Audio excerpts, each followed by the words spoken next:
Hello, my name's Joey and welcome back to my tour of props and artifacts. Now, among the many things that I collect, one of the things I do collect is American police gear. This is obviously the biggest item that I own, but I'll do a video on this another day. What I'm going to talk about today are the interesting items that one finds in ex-American police coats. You mostly find coins, sometimes if you're lucky enough you find bits of paper, personal letters, that kind of thing. But today I'm going to talk about one of my favourite coats because it was adorned with so much history inside it, it was unbelievable. So without further ado, let's go and look at the coat. So here is this glorious jacket from the 1970s, 60s, 80s, that kind of era.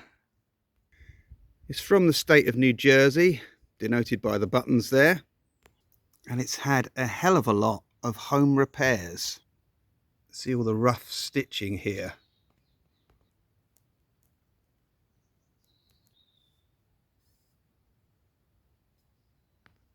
Now the rough stitching could be the result of previous arrests. It reminds me of a story of someone I know who was in the Texas, he was a Texas peace officer.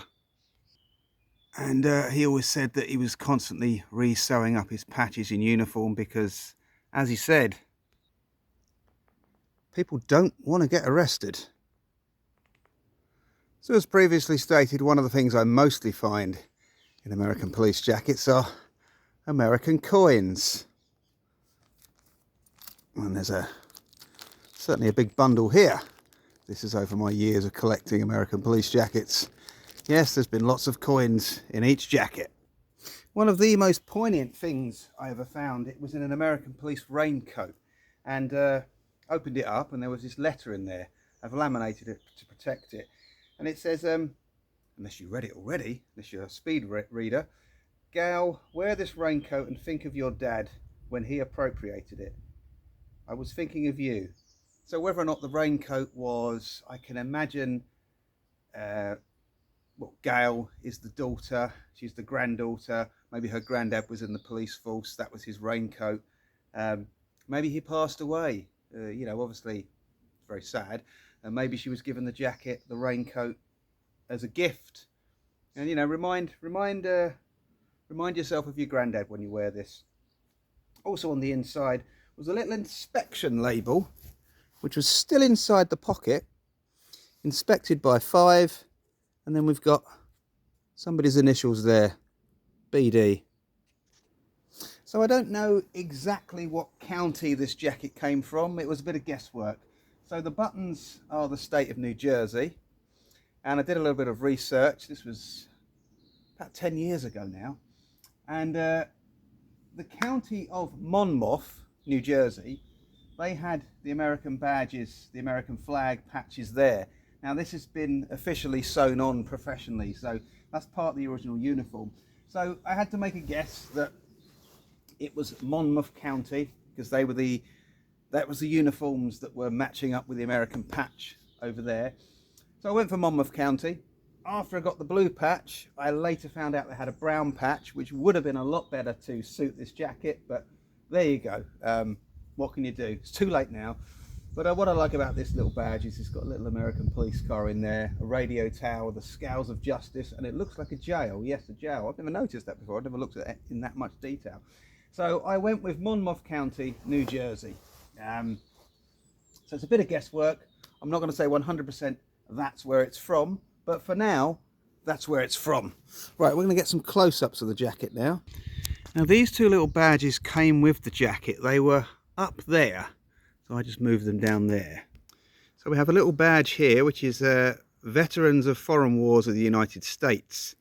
Now, I'm going to guess, I know some people might go, duh, but I'm going to guess maybe this police officer served in Vietnam. Very, more than likely did.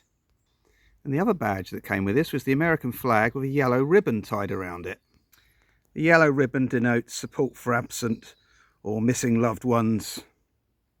That's what the yellow ribbon basically represents. So I'm going to say again, possibly the man who wore this jacket was a veteran of the Vietnam War.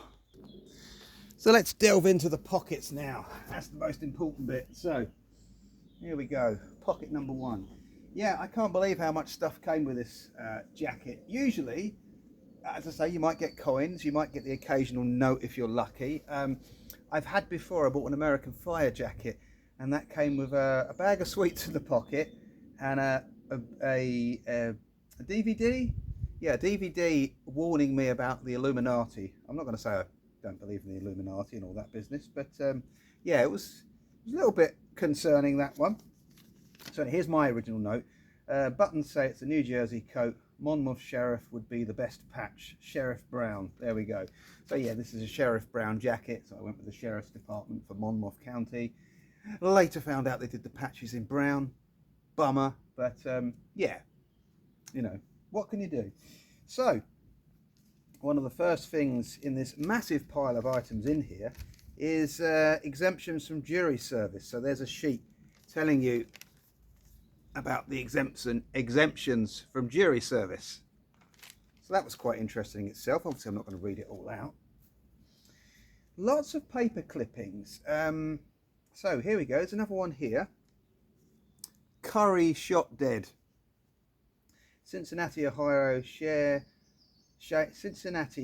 Shane Curry, the Indianapolis Colts second draft pick last season, was shot and killed Sunday during an argument over a blocked vehicle, police said. The Colts made Curry 24 and 40th overall pick in the 1991 draft. Curry, who played for Miami's national championship team in 1989, was shot in the head about 1 a.m. in the parking lot of Armada Inn on the city north side, said Police Lieutenant Gregory Snyder. Curry was pronounced dead at an hour at University Hospital.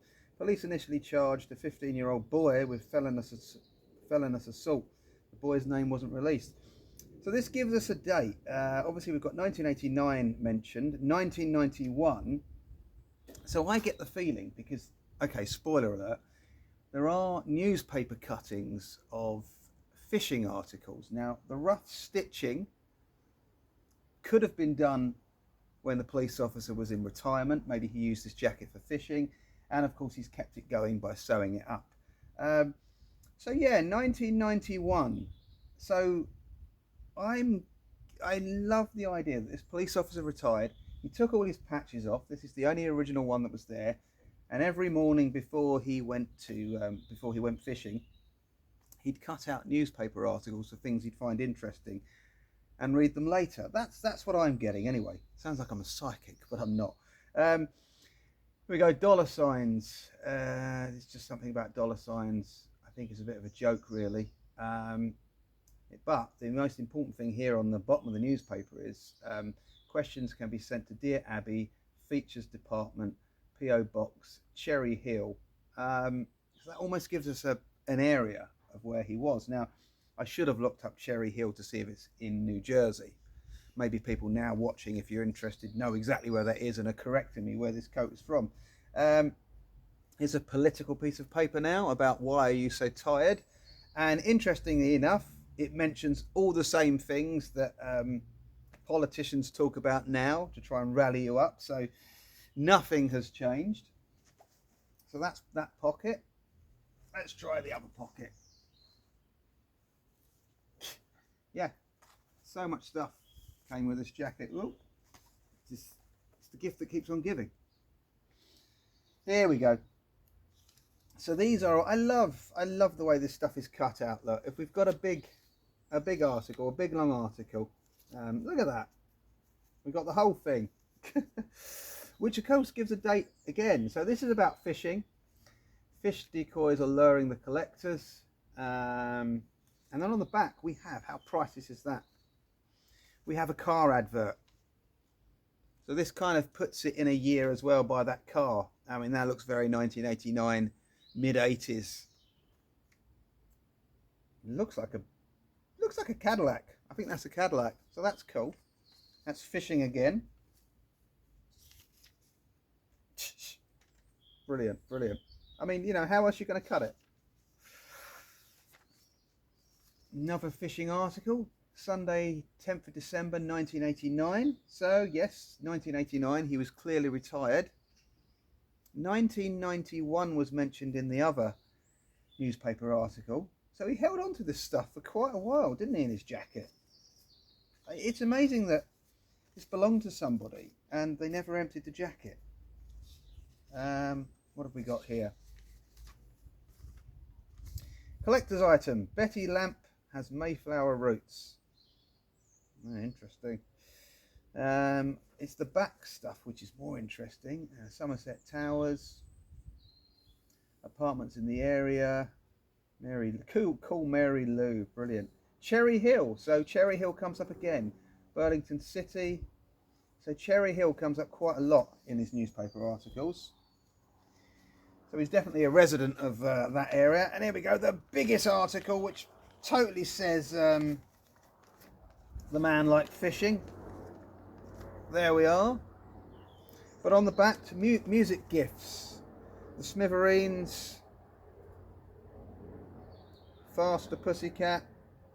Roy Orbison and Friends. That's the only thing I remember. Yeah, it's the only thing I remember. It's the only thing I know. And this is dated December the 10th, 1989. And what I always found interesting is the guy there is wearing a US Navy jacket, the kind of fur-piled lining ones, which are worth a lot of money now. So yeah, there we go. That's the stuff that was in the pocket. So we got 1989 and 1991. So the late 90s, this officer was retired. He was more than likely a veteran of the Vietnam War. He stitched up his jacket. He kept his jacket in retirement. Whether or not he stitched this up when he was fishing, I imagine it's more stitching up when he was fishing, because this is it's not a neat job. And as another American police officer I know in America says, don't look like a slob, don't look like a target. So everything's got to be smart and presentable. It's a very small jacket. It just fits me, which is great. And it's got the great detail that I love. The zip up vents, which means you can access your equipment. And also, most American police jackets come with two zips. You've got zip there, but if you suddenly need to access your equipment again, I've got this one. There we go. That's it.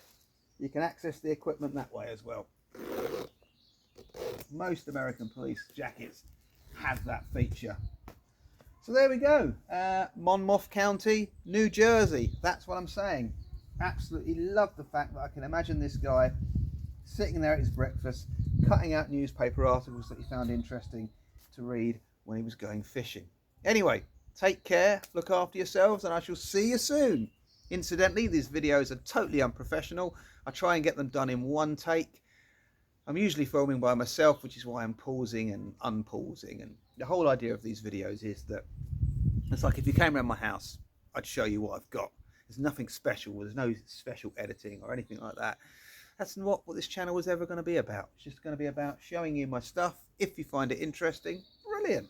Because let's be honest, YouTube, we just watch anything, don't we, really? It's YouTube. Anyway, take care, look after yourselves, and I shall see you soon. Oh, my legs, well, as I say, I'm getting old. And I've got a lot going for me at my age. My eyesight's going, my back's going, my legs are going, everything's going. That's what happens when you get old. Your eyesight is the worst thing. Oh dear God, anyway, you don't want to hear about that. It's just boring.